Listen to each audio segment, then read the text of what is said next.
ભારતીય શેર માર્કેટમાં જોવા મળી રહ્યો છે કડાકો। સેન્સેક્સમાં 640 પોઈન્ટથી પણ વધુનો કડાકો છે। નિફ્ટીમાં 180 પોઈન્ટનો કડાકો।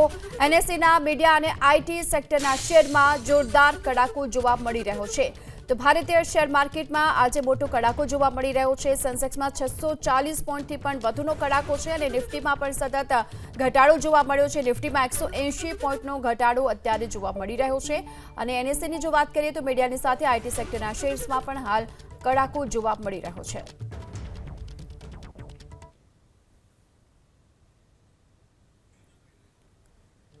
તો એનએસઈના મીડિયા અને આઈટી સેક્ટરમાં હાલ જોરદાર શેરમાં કડાકો જોવા મળી રહ્યો છે। ભારતીય શેર માર્કેટમાં આજે કડાકો જોવા મળ્યો છે। સેન્સેક્સમાં 640 પોઈન્ટથી વધુનો કડાકો છે।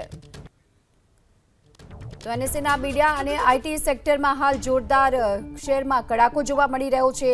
ભારતીય શેર માર્કેટમાં આજે કડાકો જોવા મળ્યો છે। સેન્સેક્સમાં 640 પોઈન્ટથી વધુનો કડાકો છે।